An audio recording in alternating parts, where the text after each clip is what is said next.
Dear members and friends of the American Hellenic Chamber of Commerce, good evening from Athens. On behalf of our chamber, I welcome you all to today's webinar that will analyze and present the markets in the states of Missouri, Pennsylvania, and Massachusetts.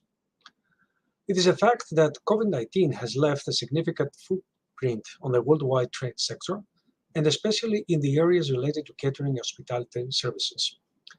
In parallel, the continuation of the war in Ukraine, in combination with the soaring prices in energy and the rising of inflation, has caused a disruption in the supply chain and creates a wider uncertainty as to what the future will bring. At the same time, the usage of communication technologies is shaping a new landscape in consumer attitudes, new trends in the field of trade, and in the way supply chains operate. These new data create a new environment, part of which, let us not forget, will continue to exist after the end of the troubled times we are living. In such times and occasions, exploration of new markets is essential to all business. The US market is of rapidly escalating interest for many Greek companies in exploring either to export their products and services or to launch a business entity taking advantage of the numerous incentives that its state provides. Acknowledging that the US is a very large and diverse society, the Chamber and its TradeUSA department, after a series of seminars we conducted the last 6 years all over Greece, informing potential exporters about the US market in total, we decided to start focusing on certain states and their specific profile and characteristics in order that we provide more in-depth information. Today, we have the third part of the new series of webinars under the title State by State Insight, which we envision that will be very useful to anyone participating in. A fundamental role to the success of these webinars are definitely the experts who participate and will transfer their valuable knowledge to all of us. I want to thank our speakers who accepted our invitation and will take part today. Many thanks to DK Marketing and particularly to Dimitris Karvasilis, who is also our international trade advisor. I also want to thank Athenian Macedonian News Agency as a media partner and Export News as communication sponsor. Finally, my colleague Dina Athanasiou for her work and contribution as head of the TradeUSA department. I will now pass the floor to the president of the American Chamber here, Mr. Nicholas Bakatselos, for his welcome remarks. Thank you, Leo. Dear friends and esteemed colleagues, today we're happy to introduce the third part of our State-by-State Insight series of webinars, where experts will share information on industries that are important to Greek business, focusing on the states of Missouri, Pennsylvania, and Massachusetts. The strategy, as well as the operational planning of the American Hellenic Chamber of Commerce, is focused on supporting and promoting the interests of our members and building meaningful connections within the US market. An important element in supporting Greek export trade with the US has to do with providing guidance to Greek businesses, whether they are active exporters or hope to enter the US market. This is achieved through commitment, expertise, specialized knowledge, and continuous market research. The methods we use to collect and share market information while providing valuable advisory are continually adapted to the dynamics of the real economy. This is the mission to which AmCham and its international trade department, TradeUSA, are dedicated. Ladies and gentlemen, with a sense of responsibility and focused determination, we face the business and economic developments worldwide, preparing the Greek market for what comes next. We act as a bridge between Greece and the US, shaping from our side those conditions that form a stable and strong partnership between the two countries. We are confident that today's event, as well as a series of follow-up initiatives in the near future by the Chamber and TradeUSA, will serve as valuable tools for our export-oriented business community. In closing my brief remarks, and before I pass the floor to Dina Athanasiou, I wish to thank the TradeUSA team, as well as all the speakers, and wish them success in today's event. Most of all, though, I wish to thank everyone who's participating online. I hope the event matches or even exceeds your expectations. And with these thoughts, I'll pass the floor on to you, Dina. Thank you, Mr. Bakatselos. Dear esteemed guests and speakers, ladies and gentlemen, good evening to everyone here in Greece and good morning to all of you in the States who are watching us. It is my great pleasure to welcome you all today. The US market is the largest, most diverse and dynamic market, consisting of 325 million consumers and presenting the highest household spending globally. However, new entrants need to recognize that every USA state is different and has its own unique profile. To address the need for in-depth information, the American Hellenic Chamber of Commerce and its International Trade Department, TradeUSA, introduced a new series of webinars to provide useful insights per state with the aim to assist exporting firms in their business endeavors and contribute to further enhancement of the bilateral trade between Greece and the United States. Our TradeUSA State-by-State Insights webinar kicked off in May 2021, focusing on the states of Texas, California, and New Mexico, while our second webinar was held in September 2021, which analyzed the states of New York, Illinois, and Florida. Today, we proceed with the third event, which will analyze the states of Missouri, Pennsylvania, and Massachusetts. The event will begin with a presentation by Mr. Dimitris Karavasilis, who is our International Trade Advisor, CEO of DK Marketing and Idea Monkeys LLC, who will share insights for all three states.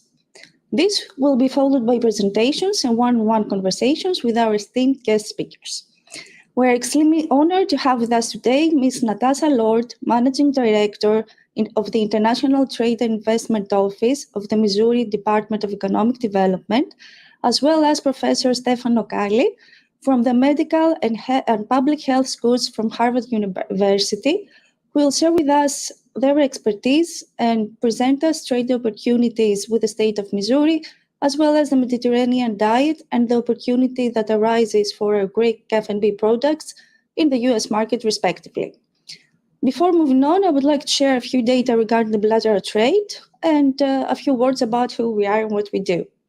According to the US Department of Commerce in 2021, the US imported $1.68 billion worth of goods from Greece, while Greece imported $1.56 billion worth of goods from the US. So what about TradeUSA? Established in 2013, TradeUSA is the International Trade Department of the American Hellenic Chamber of Commerce. Through a multitude of actions and initiatives, it provides invaluable information, insight, support, and guidance to Greek companies seeking to successfully penetrate and or further expand their business operation with the US. TradeUSA regularly organizes targeted workshops and seminars for aspiring exporters in cities across Greece in collaboration with local authorities, and also provides one-on-one consulting services, including regulatory compliance with the FDA through our collaboration with the EAS Consulting Group. Through a host of trade missions, exhibitions, B2B meetings, it creates networking opportunities between Greek exporters and US importers, distributors, and buyers. Also, in 2016, TradeUSA launched the annual Export USA Forum, which is the only forum in Greece focusing solely on exporting to the US market. Our 7th Export USA Forum will be held this November, so we invite you to stay tuned for more information and updates. Dear participants, I'm wishing you all a fruitful event, and I encourage you to send your questions to our experts through our live chat feature that you can see at the bottom of the screen. Without further ado, Dimitri, the floor is yours. Thank you very much. Good afternoon. Thank you very much, Dana. I would like to thank you very much and to say good afternoon to our dear friends here in Greece, and good morning to our friends in United States. So I'm gonna present some consumer insights and some demographics that our market research and consumer already appoint in our presentation. So, okay. Now, about we are going first, as Dina and Mr. Bakachelos and Mr. Spertunia said, that we are going to analyze the state-by-state insights in Missouri, in Pennsylvania, and Massachusetts. So let's have first an approach to see what are these states are. The first about Missouri. Population is something like 6 million plus citizens in 2021, and the most populous city in this state is Kansas City.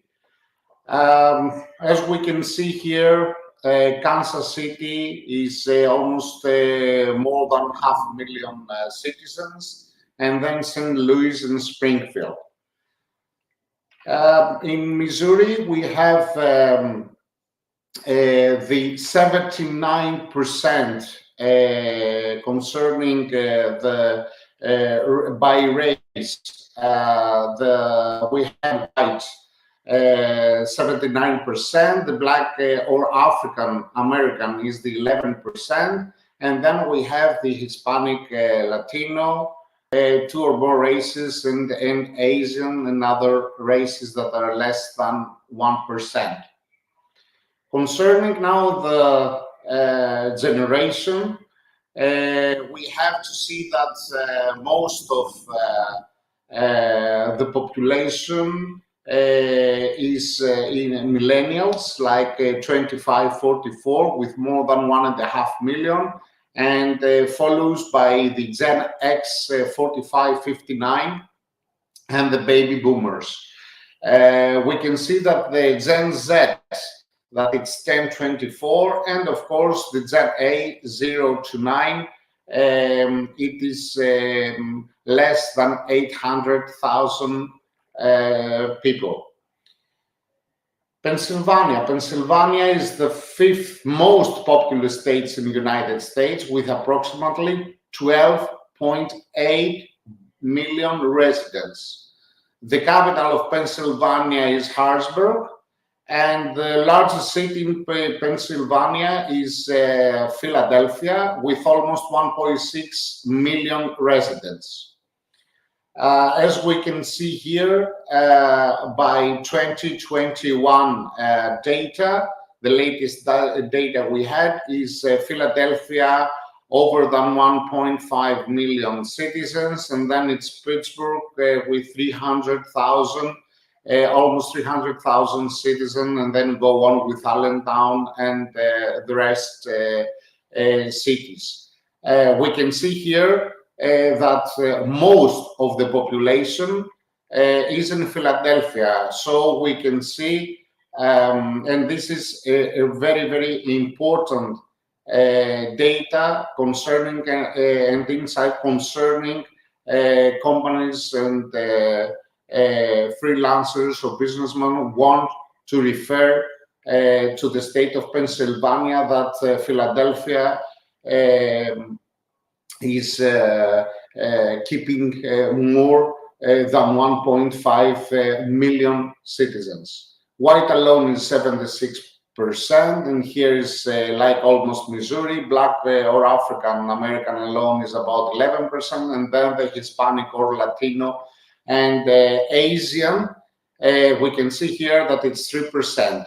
2 or more races, it's double than Missouri in about 2%. That also Gen A is more than 1.4 million. Gen Z, and of course millennials and Gen X and baby boomers, this is the most let's say target group most of companies and business services companies focus on. So we can see if we add them, it's more than 9 million, 8 to 9 million citizens. Now, Massachusetts is the 7th smallest state in the United States, a very small state with a total population of in 2021 that was estimated on 6.8 million people, and the capital city of Massachusetts is Boston, which is the largest city with less than 700,000 residents. Here we can see again that Boston keeps the most citizens in the city, like less than 700,000 people, and then follows the Worcester with 185, and then Springfield, Cambridge, and Lowell. Again, here we have the white alone is 71%, the Hispanic or Latino 12%, Black or African American 7%, but we can see the difference that here Black or African American and the Asian alone, we can see that they have divided, and Asian are a lot of, they have a big share, let's say, in the pie by race in Massachusetts. Again, here we can see Gen Z, millennials and Gen X, and baby boomers, that they keep the most important part of the focus on business and services, because they are the most than 60-70% of the total population. Now let's take a look about the economy of these states. Missouri, gross state product in 2021 was less than 300 billion US dollars, with a total growth of 6% since 2015. We can see here how was the gross state product in 2015 to 79 billion, and 2020, of course, we had 2019, 2020, we had the COVID pandemic and the crisis, and then we see that in 2021 we have a very big increase in and more than 2019. So we can see that we have a very strong comeback since 2019. Why is that? Because Missouri's economy rests chiefly on industry.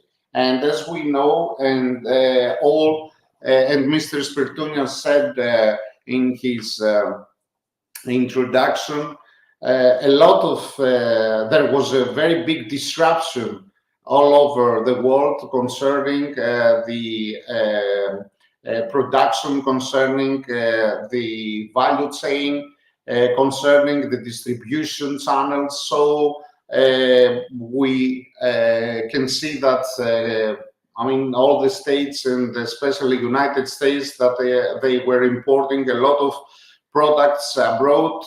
Now they had to increase their production in order to satisfy the demand of products in the country.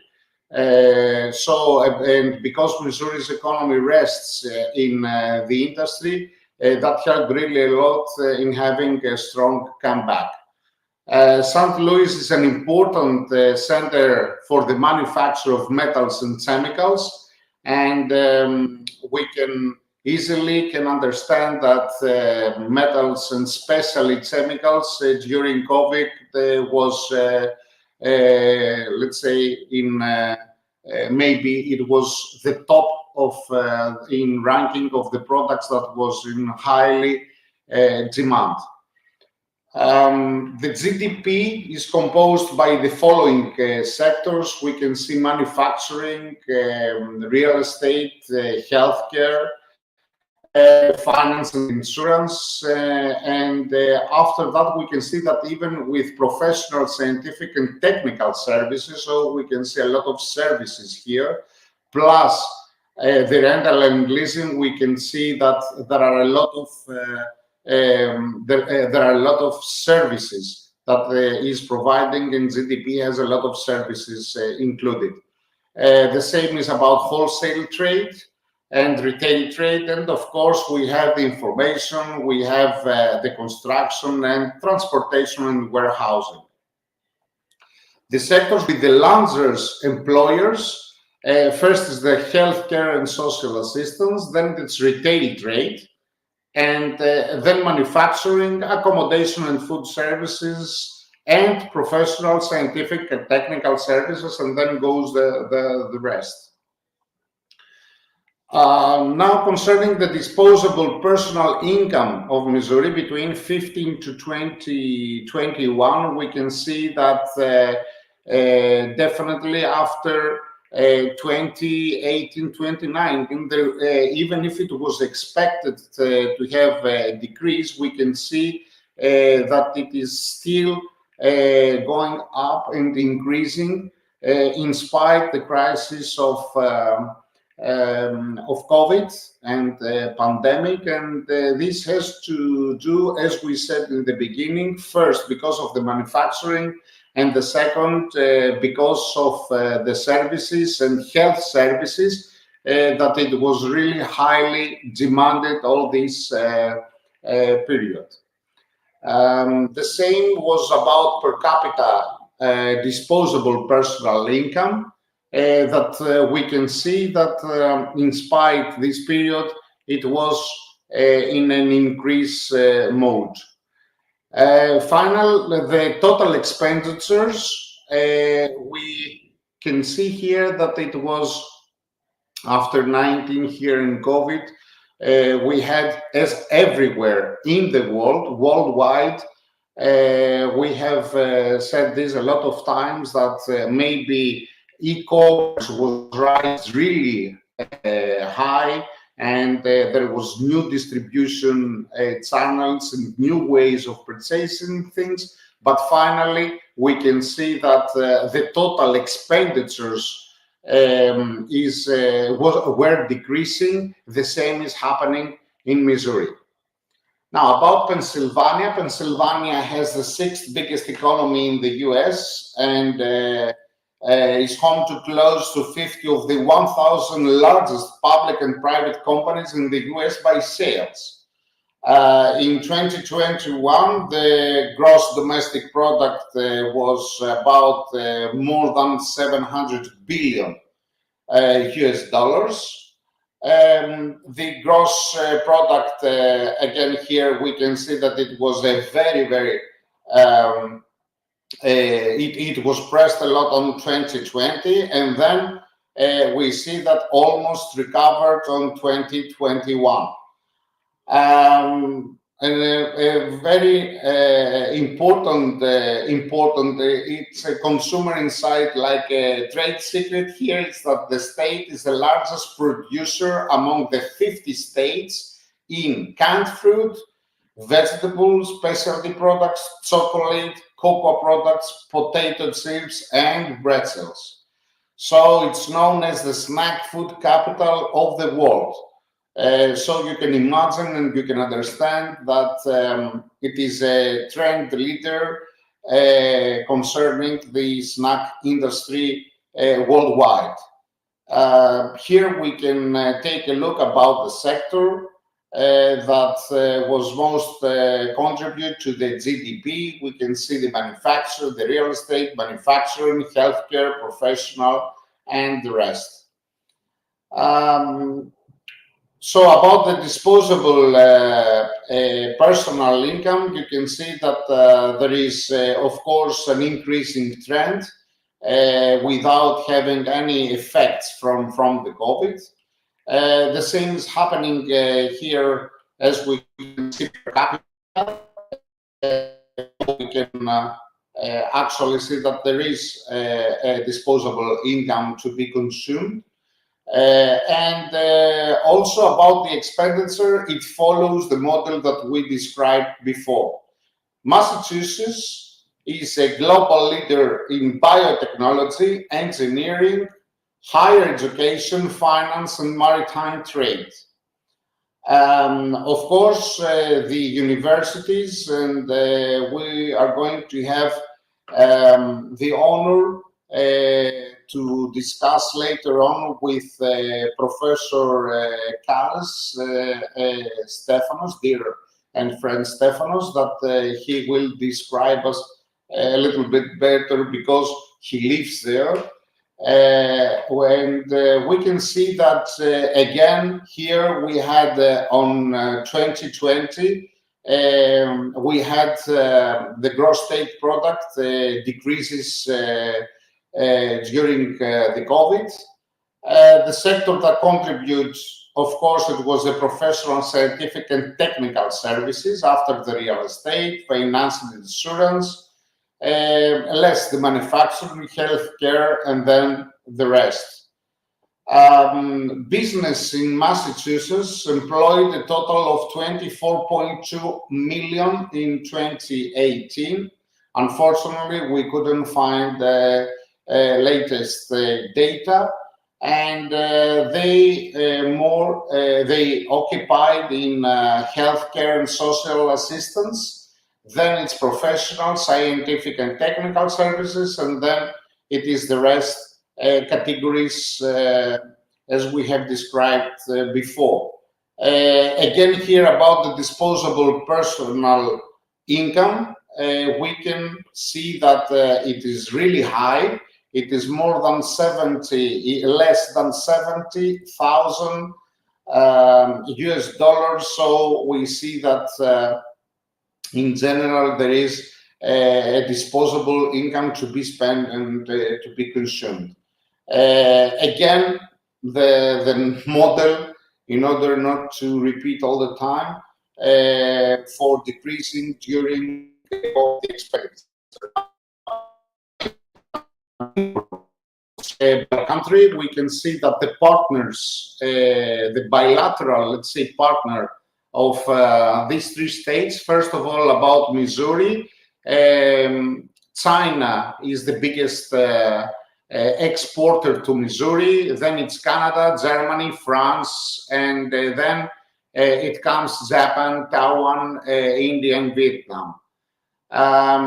And the main imported products, we can see that it's mineral fuels, mineral oils, and products of their distillation concerning to HS harmonized system codes.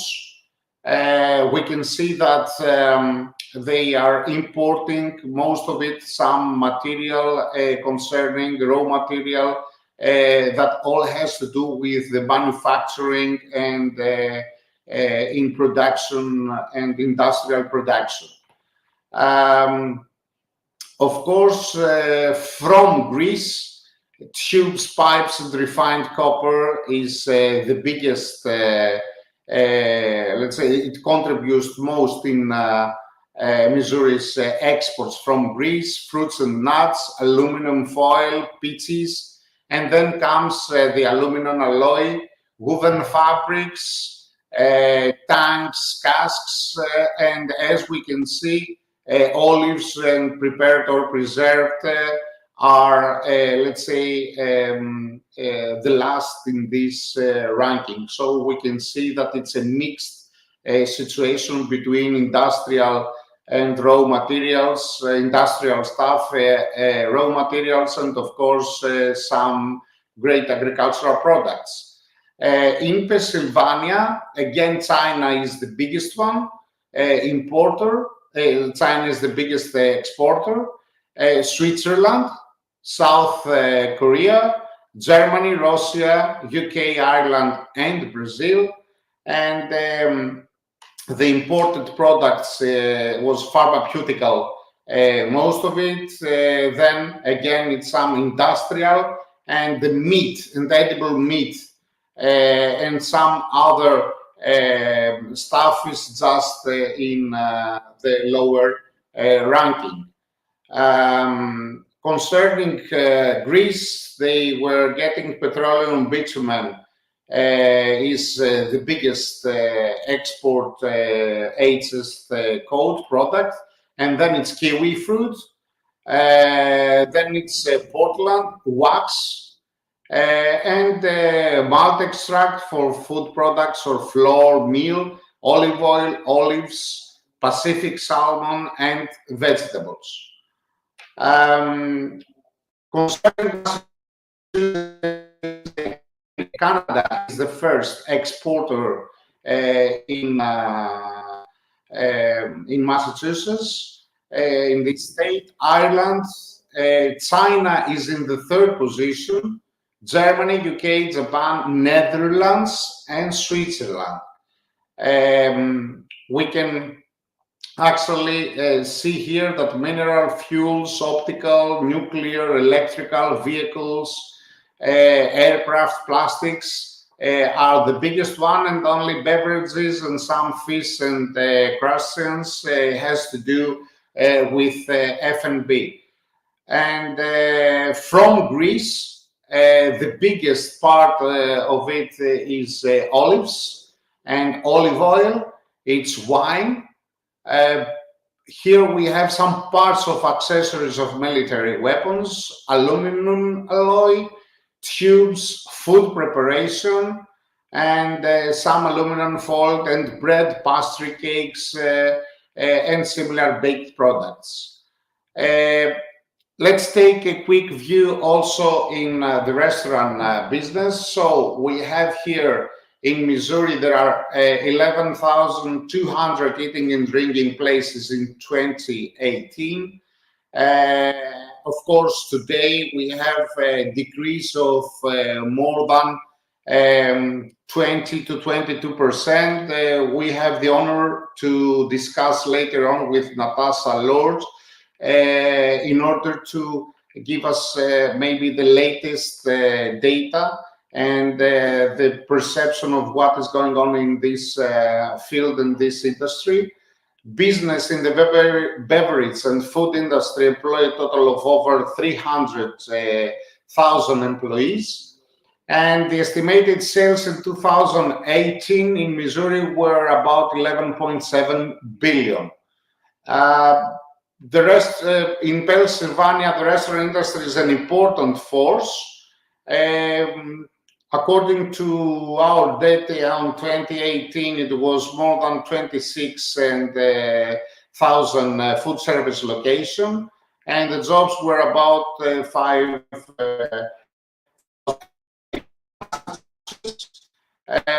It was 15,000, more than 15,000, and 350,000 almost the jobs and the service jobs in food service. Construction in Missouri, construction industry contributed the 3.7% of the state in about 332.1 billion in 2019.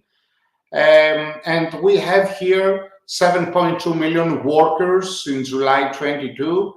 And there was a decrease of 4.1% from July 19 and 6.6 less than April when US construction employment peaked. Also, we can see here that there are some largest construction company by sales and revenue. You can take you can study this presentation that will be uploaded in the website of AmCham and TradeUSA after this webinar, so you can have a more careful look about the data. In Pennsylvania, non-residential construction was 12.3 billion in 29 and 4.6 billion the residential construction. And the number of building permits, it was about more than 22,000, which represented a minus 2.1 decline over the period 2014 to 2019. Again, here we have some companies. In Massachusetts, we can see that the buildings and construction were more than 36,000 of persons. According to the United States Federal Reserve, again, here are some some data. And now about leading publicity and trade companies in Missouri. We have here ranked by revenue also some data. In Pennsylvania the same, and in Massachusetts you can see some really big brands like General Electric and some other companies like Liberty Insurance. So I would like to thank you very much for your for your joining with us, and I would like to call now Miss Natasha Lord, that she is the director. Hi, Natasha. The director of Missouri International Trade and Investment Office. And Natasha, the floor is yours. And after we can discuss some issues of your and our presentations in order to give a better, clear view to our people that join this webinar. Thank you very much. The floor is yours. Absolutely. Hello, good evening. First of all, thank you, Demetrius, Elias, Nikos, and Dina, for our partnership. You guys are always such a pleasure to work with, and thank all of you for taking your time out to join us today. Today, I've been asked to share with you a little bit more about the state of Missouri. So who we are historically, geographically, and economically, as well as kind of talk through our international connections, as well as the key sectors here in the state of Missouri. Most valuable to the conversation, I'll provide an overview of the economy and opportunities from a bilateral trade and investment perspective. The overview will hopefully lead to conversations that extend beyond our time together today. So similar to the International Division of the Hellenic Chamber, we share a common mission in that we are aiming to strengthen our economies by increasing trade and facilitating investment. Specifically, we work with Missouri-based businesses and assist them in growing their international business strategy and identifying partners abroad. Furthermore, we work with foreign businesses in coordination with the Missouri Partnership with the goal of not only promoting the assets of the state of Missouri, but also extremely important to us is to offer ourselves as your partners in the Midwest. So just to jump right in, from a historical perspective, Missouri has been at the center of culture as well as trading in North America. So since 1000 BC, St. Louis was the center of a Native American Mississippian culture at Cahokia, which was an empire that stretched from the Great Lakes to the Gulf of Mexico. And then in 1750s, the first Europeans arrived from France, and you may have also heard of St. Louis and Missouri referred to as the gateway to the West. And with both the Missouri and Mississippi rivers running through and alongside the Missouri has long been a center of trading. So some other things to kind of know about Missouri as we begin this conversation. We're a core state within the Midwest, so you'll hear me talk more throughout the presentation about location, but some significant logistical resources that we have here. Think rail, rivers, and roads. So each Class 1 railway runs through Missouri. And we're generally known for being hardworking, pulling up the bootstraps and getting to work, affordable housing, cost of living, as well as just being an extremely business-friendly state. So you heard me just mention Missouri has a central location within the Midwest and North America, so that allows easy reach to market and to customers. So via our international airports, extensive river barge, or any of those Class 1 railroads that I just mentioned that all run through our state. So just to give you an idea of exactly what that means, from Missouri you can reach more than half of the continental U.S. In less than a day's drive, with most other states reachable in less than 2. So Demetrius mentioned some of this information, but just want to highlight that Missouri has a population of 6.1 million, made up of our 2 metro cities on the eastern and western borders in St. Louis and Kansas City. But we also have a number of mid-sized cities located across the state, as well as what we may be more known for, our farmland and rural areas across the state as well. The state of Missouri has a GDP of $329 billion, and in 2021 it exported $15.5 billion worth of goods and services worldwide. And I'll touch here in a bit just a little bit more on what that means specifically for Greek-Missouri connections. So when you take a look at our business climate in general, we've always had an incredible history of financial stability.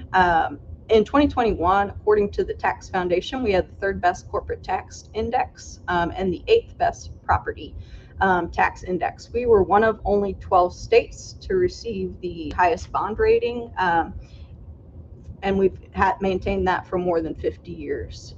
Generally, Missouri is known for our predictability and taxation. And we are home to Fortune 500 companies headquartered in Missouri, which include Centene, Emerson, O'Reilly, Edward Jones, Cerner, and many more.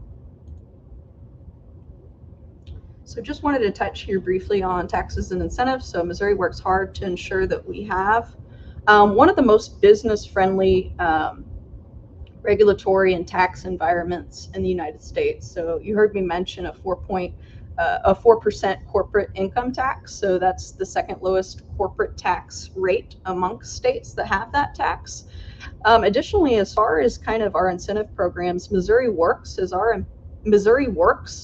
biggest incentive program, and it's designed to reward companies that create jobs by allowing you to keep state withholding taxes along with other additional benefits. And we have a number of other benefits, including infrastructure funding, tax abatements, tax exemptions, automotive and manufacturing incentives, as well as opportunity zones and more.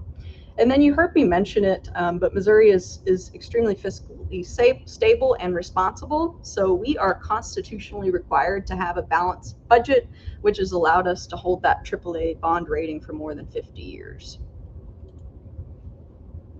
So here, just to speak a little bit more to exports and imports in general. So in 2021, Missouri exported a total of $15.5 billion worth of goods. The top countries that we exported to were Canada, Mexico, China, Germany, and Japan. And then likewise in 2021, Missouri imported $24.6 billion worth of goods. So I wanted to speak a little bit more again, specifically to the Greek-Missouri connections. Specific as it pertains to that, you can see on the slide there that in 2021, Missouri exported $12.1 million worth of goods to Greece, and likewise, Missouri imported $2 million worth of goods from Greece.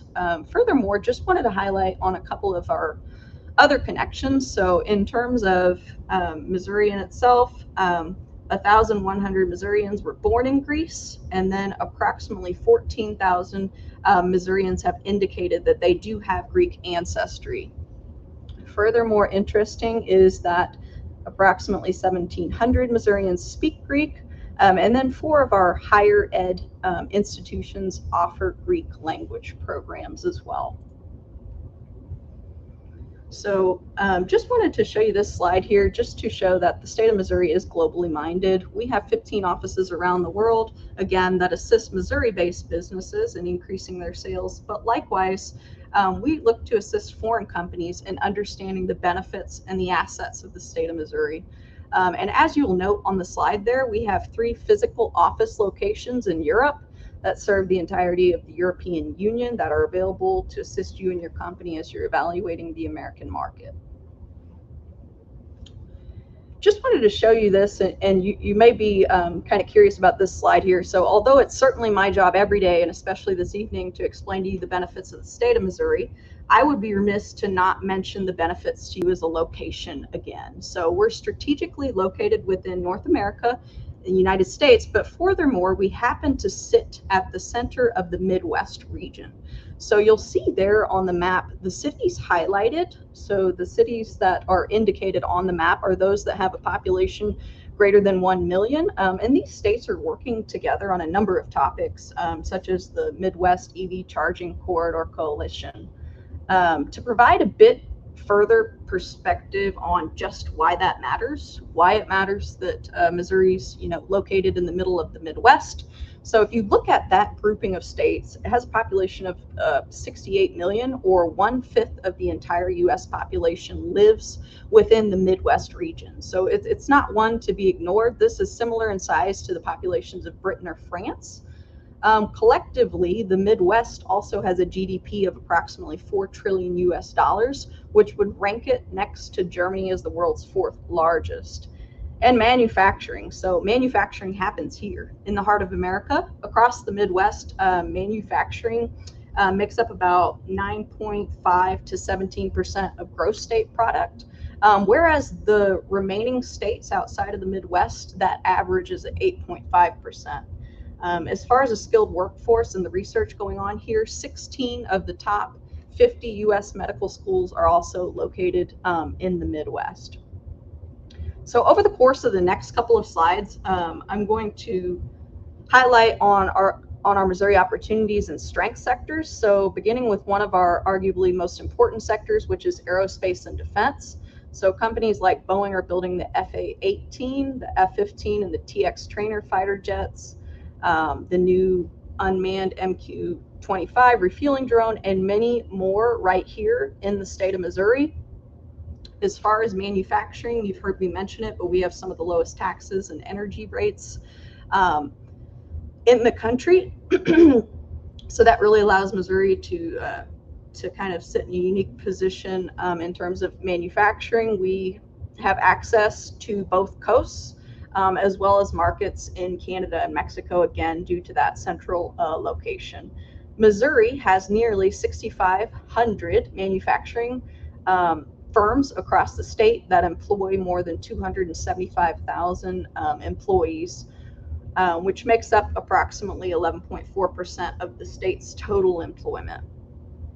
Just notably, Missouri produced nearly 600,000 vehicles from Ford and GM within the state in 2020. And then we've got AgTech. So we are home to the largest concentration of plant science PhDs in the world, the animal health corridor, and an $88 billion ag industry.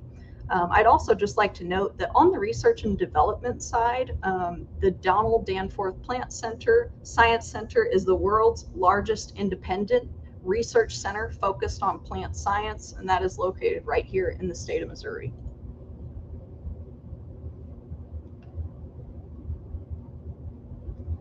You can see here on the slide, I mentioned the $88 billion ag industry, and combined with our distribution network, you can see here on the slide the likes of Anheuser-Busch, but we also have a number of smaller companies that are operating in the food solutions space.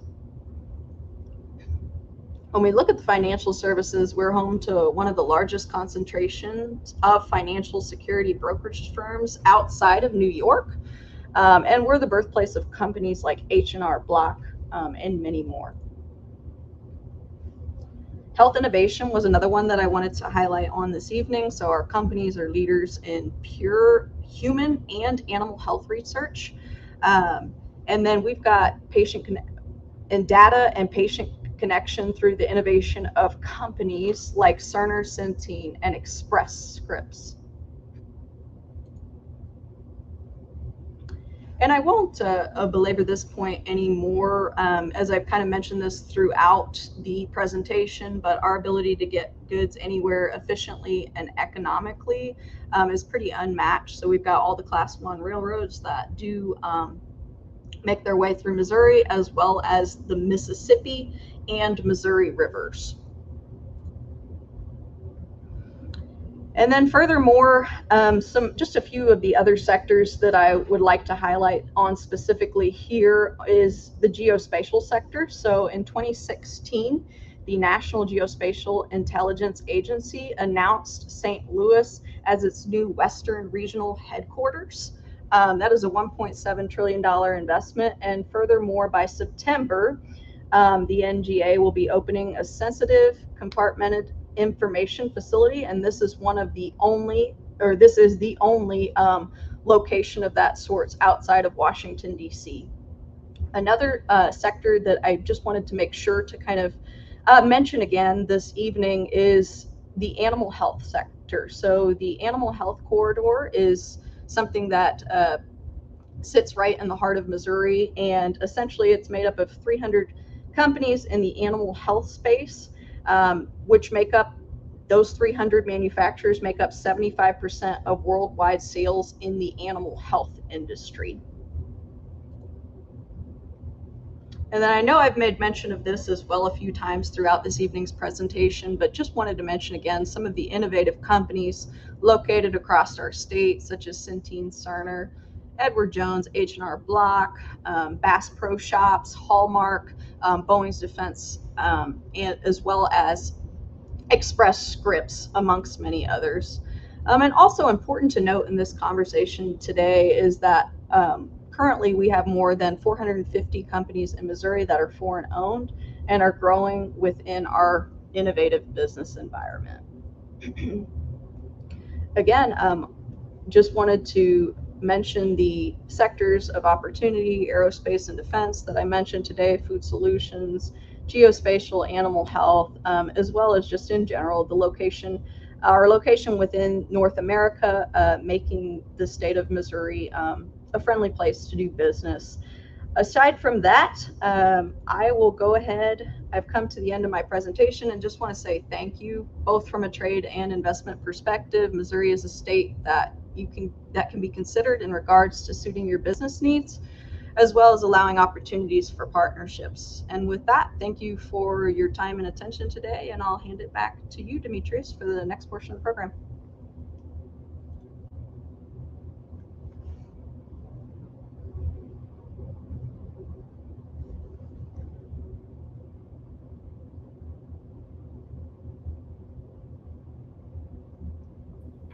I'm so sorry, it was unmuted.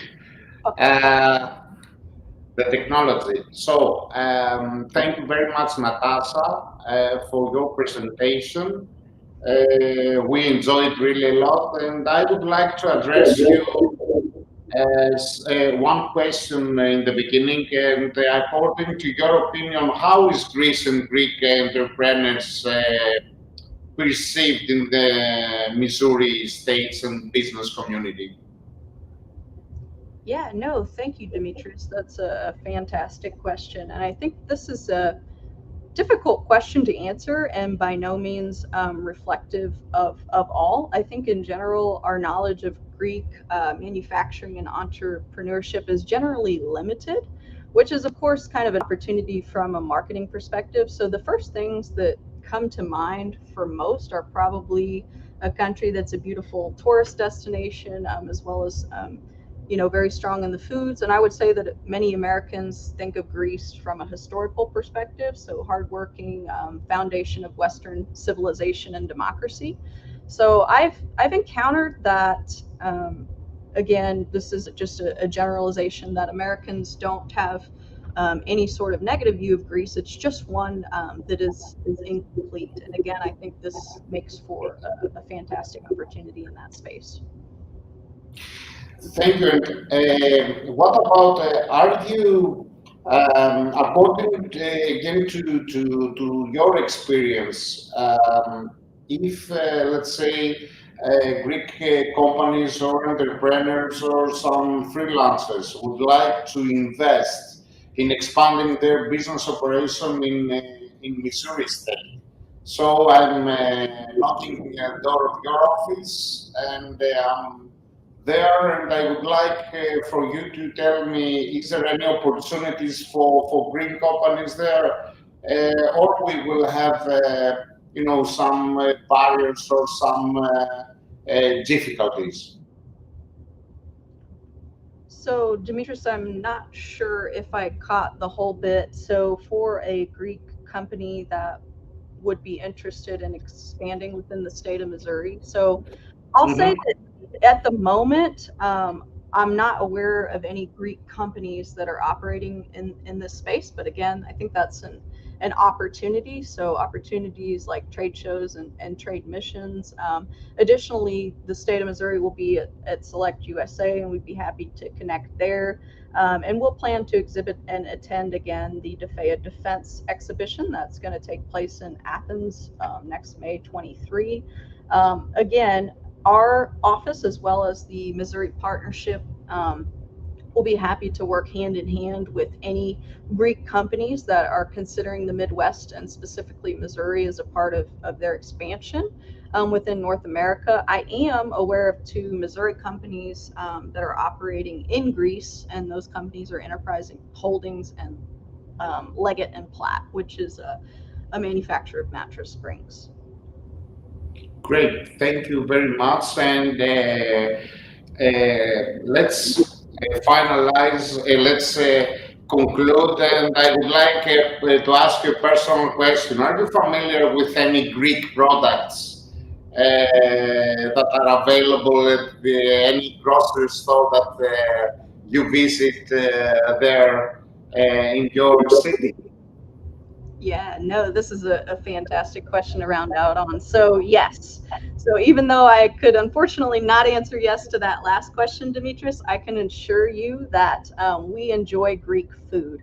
So, I'm familiar with many Greek products, so mainly food products.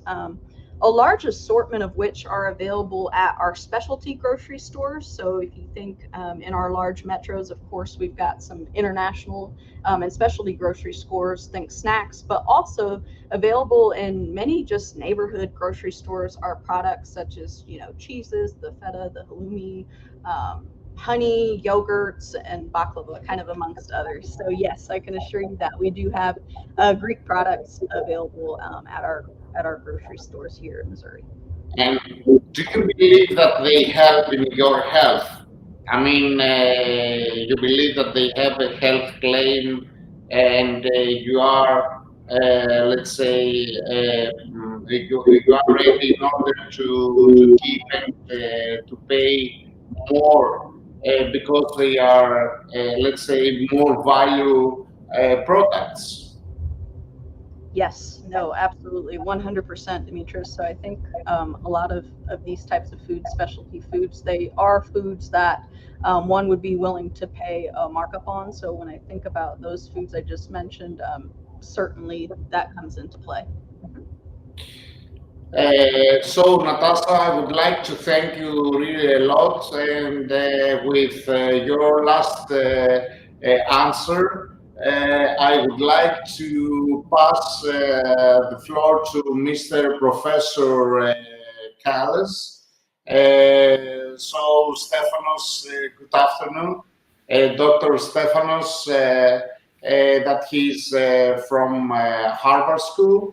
And he's gonna introduce us in this initiative. And the question that I asked to Natasha Stephanos right now, it was a kind of a link in order to give you the floor and tell us about all this beautiful and really nice initiative that it takes place through yourself and all your team in Harvard University. The floor is yours. Thank you very much. Thank you for an excellent segue, Dimitris.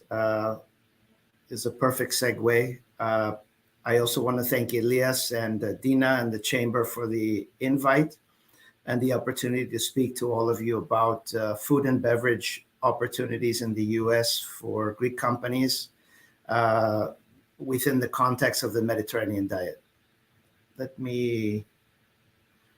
Can you see my screen?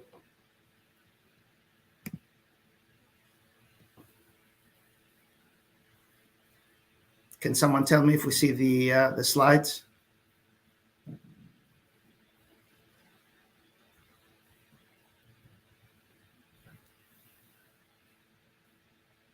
I can't see the chat with the slides open.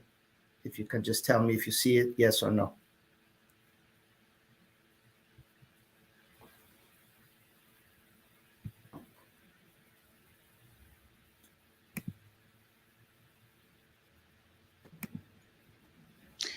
Yes, Professor. You see the slides?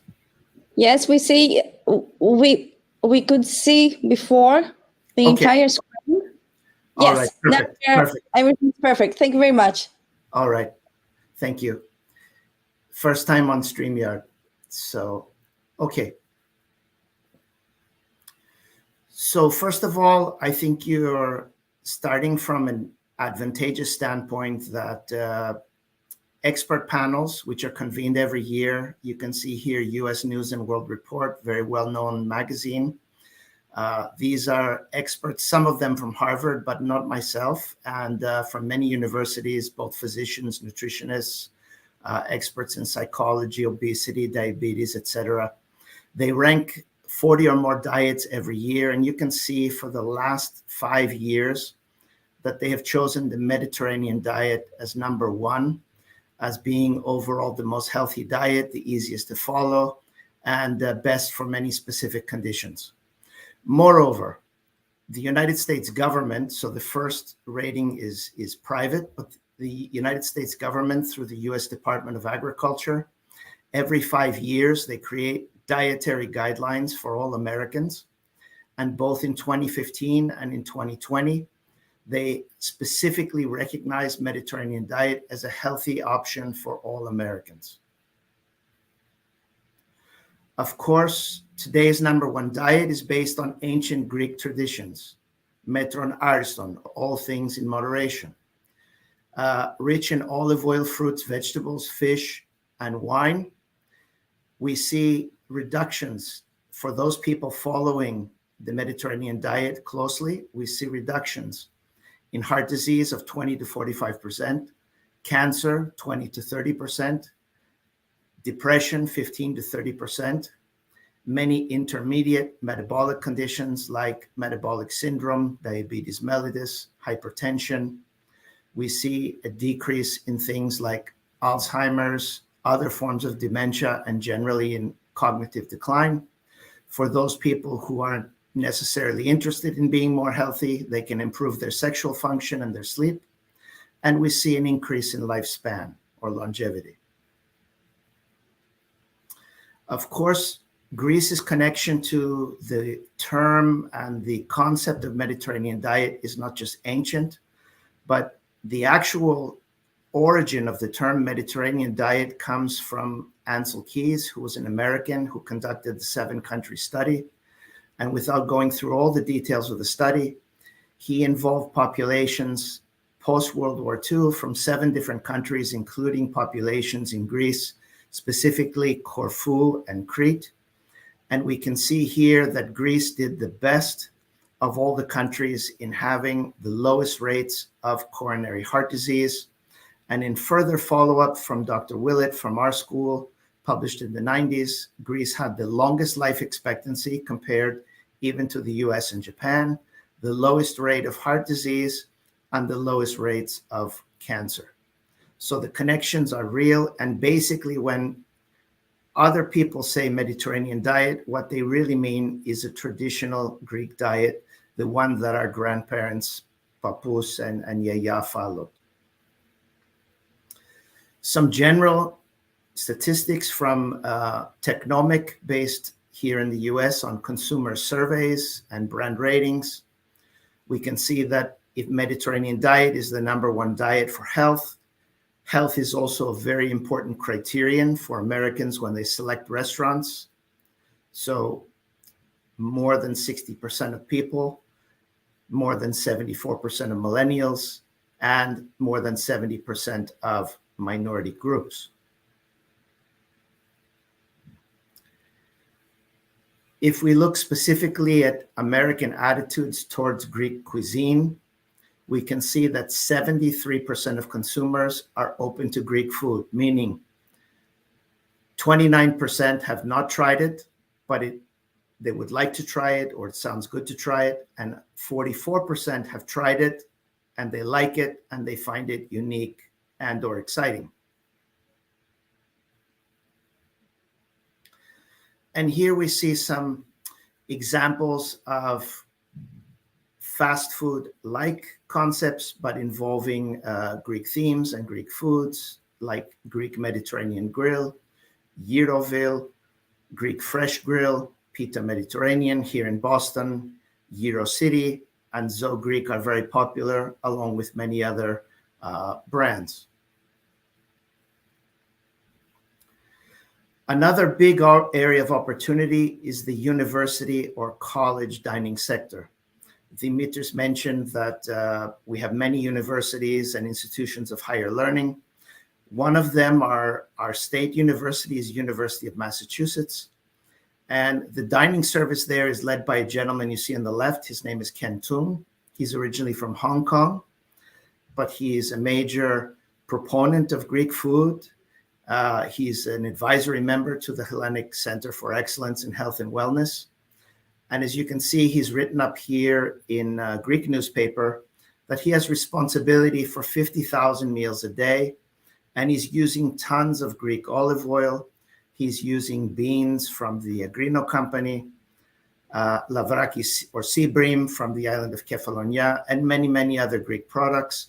And he's extremely successful. So the Princeton Review, they rank medical schools, they rank universities. They have ranked his food service as the #1 campus food in the US 5 years in a row. And just to give you an idea how that translates, usually when parents visit their children at a university, they take them out to dinner in the town. At UMass, the students take their parents to Ken's cafeteria to try his food. So, and there are many other people like Ken at Yale, Notre Dame, Northeastern here in Boston, many success stories. So big opportunity for Greek products. Regarding the Hellenic Center for Excellence in Health and Wellness, this is being established in collaboration with the Greek hotel chain, Grek Hotel. Last month in May, I had the privilege of announcing the center, its goals and first steps at the Vatican's Pontifical Academy of Sciences, which held a closed seminar on olive oil and Mediterranean diet. Basically, the center will operate as a nonprofit in the US. It will conduct continuing professional education, but at all levels, not just physicians and nutritionists, but also of chefs, persons in the hotel and tourism industry, and persons in the food and beverage industry, undergraduate students, and many others. In the second phase, we will incorporate wellness and medical tourism. There will be farm stores, including e-stores, in addition to olive oil, wineries, wine cellars, and wine education. As I mentioned, in order to create an instant infrastructure, I've signed a memorandum of agreement with Grek Hotel. This allows us a very large infrastructure already in Crete. As you know, the epicenter of Grek Hotel's operations are in Crete, but it also offers us flexibility. Grek Hotel has 40 hotels in 12 top Greek destinations.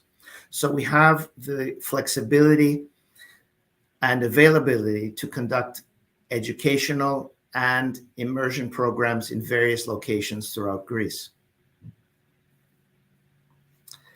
Immediately following the conference in the Vatican, as a proof of concept, if you will, we brought a VIP group of about 15 professors and high-ranking officials from US universities, Greek universities, Spanish universities, and under the auspices of the region of Crete, the Ministry of Tourism of Greece, the Greek National Tourism Organization, and the private tour operators of Greece, of Crete, we hosted them for a 4 to 5 day experience in Crete, both in Iraklio and Rethymno. Without giving you all the details, the professors categorized this as a once-in-a-lifetime experience. The head of our nutrition department, who has been a native of China, studying nutrition at Harvard and other universities for more than 30 years, said, after all his professional experience, but now with hands-on experience, only now I understand why the Cretan lifestyle and traditional Greek diet led to superior health and longevity results. Here on the left, you can see the professors were being introduced to monastic or fasting cuisine. We see the famous Professor Antonia Trichopoulou on the right bottom, and the visit on the right to the Agreco farm, which is an organic farm operated by Grec Hotel. This visit was widely covered by the press, particularly in Crete, but also 2 days ago, this was featured in the travel section of Kathimerini, of course, is Greece's flagship newspaper. And we can see very enthusiastic coverage by the travel writer, Miss Isabella Zapetaki, about how Cretans know about Kalizoi and Toefzin. I believe our initiative meshes extremely well with EOT or GNTO's initiative of the Greece of the Good Life, or I Ελλάδα του Ευζήν. It also meshes very, very well with the Ministry of Tourism and EOT's goals to lengthen the touristic season and eventually reach the goal of 365 per year tourism in Greece. So, in summary, our center will be based in Crete, but with flexibility throughout Greece. We will use the traditions and history of Crete as a reference point for both education as well as research. The center's goals are to couple educational offerings, again, at all levels, from doctors to hotels and food and beverage, but couple the educational offerings with hands-on immersion experiences such that the visitors will see, they will hear, they will taste, they will try experiences, they will taste some more, and they will live up close and personal, unique and unforgettable experiences in Crete, which are inspired by the beautiful land, the hospitable people, and the rich history. So in conclusion, our first inaugural conference will take place in November, again, meshing with the purposes of prolonging the touristic season. Normally, the Creta Palace of Grec Hotel is closing at the end of October. Will remain open through at least the 11th to accommodate our conference. You see the beautiful hotel facilities on the left. And on the right, you see some of the scenes from the organic farm Agreco, which is located 5 minutes away from the hotel. So we look forward to welcoming you all then.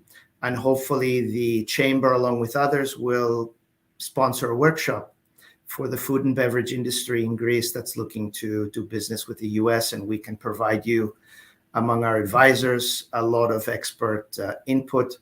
The advisory board is not just doctors and nutritionists, but also business people and people involved with innovation and people involved with the agro-culinary word, or as we say in Greece, the agro-diatrophικές συμπράξεις. So thank you for your attention, and I look forward to any questions you may have.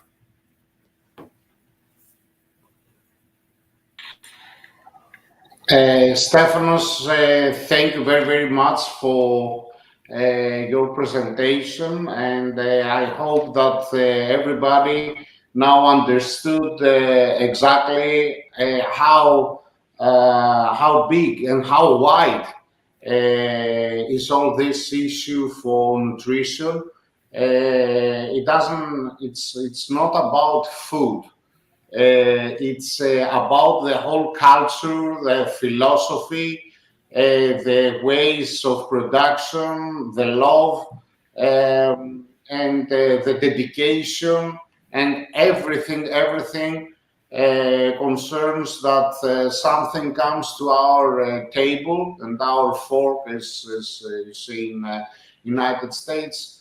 And I hope that this will be one of our unique value points, because I can assure you that as a marketeer, every time we are trying to say that we have a really quality product, a very quality product, overvalued product, or valued product from Greece, but we don't have the elements to identify and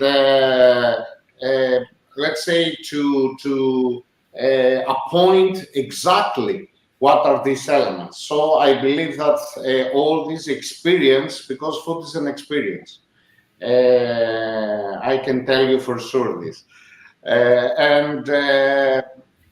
I would like to ask about what is your opinion, how all these professors, professionals, and all this community engaged to this idea, and what is the let's say, the vision? I mean, what is your vision for the next 2 or 3 years, as you have imagined it or planned it, let's say, better? Yes. So the immediate vision is, of course, the inaugural conference in November. But as I mentioned, the next phase will involve medical tourism and wellness. And I believe there's some synergies with other groups in Greece that we can work on, and also perhaps some favorable changes to legislature in Greece to allow hotels to provide such services. As a physician, I believe that medical tourism should not be just people seeking an operation in a country which has a cheaper price, but this should be a service also for people who are looking for wellness. They're looking for well-being. And I think Greece is a perfect destination. And as you say, it's not just about food, it's about the whole way of life. And this goes back, the Greeks had idea of this since ancient times. Hippocrates actually taught that medicine should be divided into 3 branches.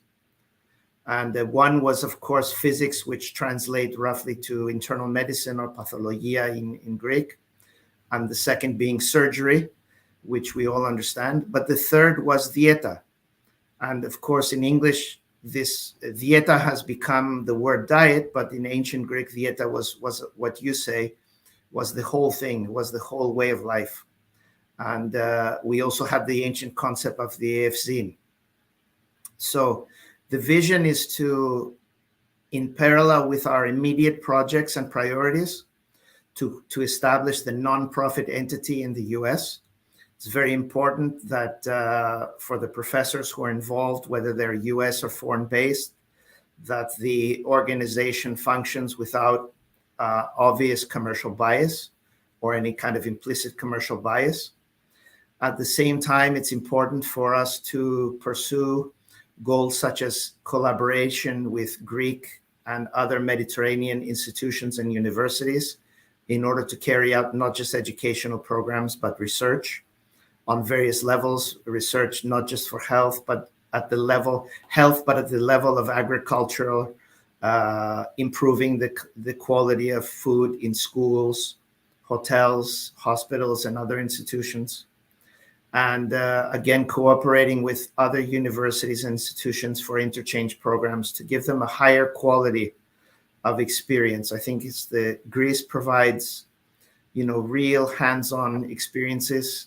Many of us have seen the recent video of promotional from EOT with a man from Austria who he visited Greece and he decides to stay there. He never leaves. So this is the kind of experience we're trying to capture. I think, as you saw from the quotes of my colleagues, that they said it was, monadiki eμπειρία ζωής, a once in a lifetime experience. Even myself, who I've been to Greece, every year and many times every year, and experiencing these types of things all my life, I experienced things in the collaboration with Grec Hotel and the special curation of the excursions that I had never experienced before. So I think we can offer really great things to people and inspire them to bring these things back, and which creates more opportunity for Greek products ultimately to go to the shelves of supermarkets in America and people to try these kind of products, at home and in restaurants and in their schools and other institutions. Stefanos, thank you very much. I hope that everyone will have the opportunity during our summer Our friends in the United States, they are always welcome. And definitely we live here, as you said, in a paradise. And of course, we invite everyone to this paradise, and we have, to find all these unique value points and appoint them, and let's say, try to promote them in a right way, not promotion in advertisement way, but in a way of experience. We are going to renew our meeting on November. Thank you very much. We will keep all of our people that follow us informed about the latest news. And I need to give thank you very much for your participation, Natasha and Stefano. Thank you very much. And Dina, the floor is yours in order to close this webinar before the summertime and be back on September.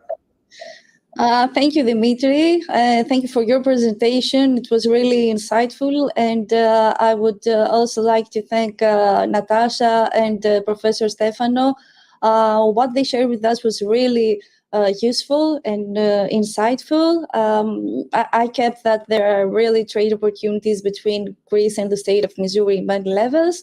And also in the F&B sector, where I noted that 73% of US consumers are open to Greek food. I think that this is a very, very interesting insight for all our Greek companies operating the F&B sector. And we welcome the initiative of the Center for Excellence in Crete. Thank you very much, and thank you all for attending us. The webinar's presentations are going to be uploaded to our site. And thank you for your time, and have a nice evening.